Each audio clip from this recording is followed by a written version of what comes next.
Hey Barlarky family, taking a video of your home today. I want to try to. It's a little windy on top of the fact that they're out there still framing your house, so it's kind of loud. So I'm going to start it in the car. That way I can say a few things that I need to say that you can hear.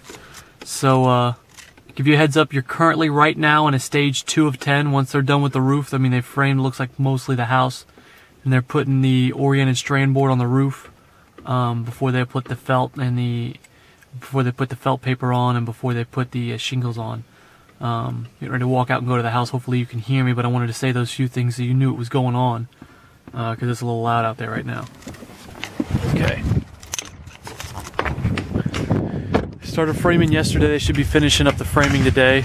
We imagine they're probably going to get the shingles and all up hopefully this weekend. It just depends on what the contractors took off. I know like the flooring guys and all took off Wednesday through Sunday, so they wouldn't start working again until Monday. But obviously our framers don't, because they were out here yesterday when I was out here looking at it. I don't think I'll be able to get inside the house, but I'll walk around the outside of the house and show it all to you. Now the wood that we use on our roofs is we use a southern yellow pine. It's a very strong. We use a grade 2 or better.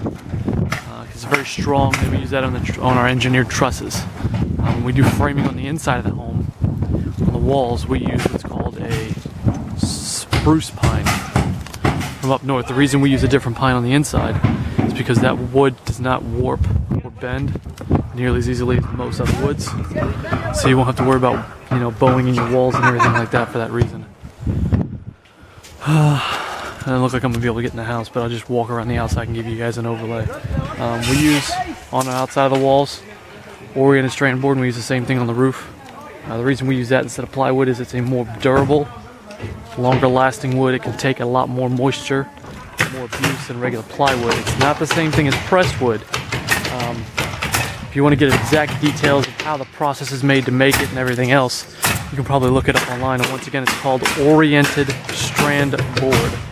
Compared to plywood, plywood's a bunch of veneers or thin slices of wood glued together, and then they, but the problem is you get gaps and everything else, and the weakness in the glue that they use to hold that together doesn't hold up very well to humidity or moisture.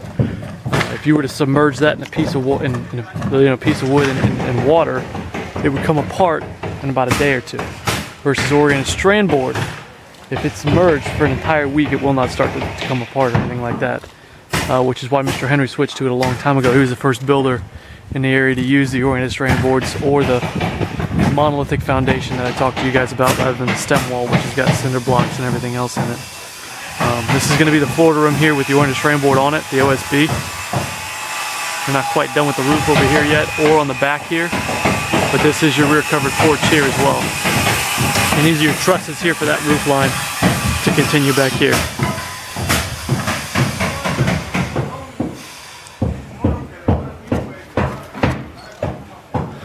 You can see, I don't know, let me see if I can step in the backside here and show you guys some of that. I don't want to go inside the house too much. I don't have a hard hat.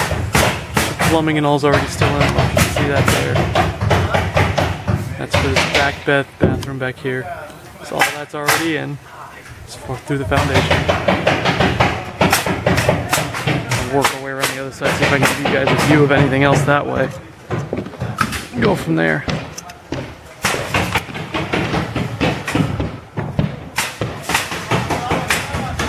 No, they got stuff and people over there, so I won't be able to get over that side. Well, if you guys have any questions or concerns, please feel free to give me a phone call or an email. Hope you guys had a great Thanksgiving.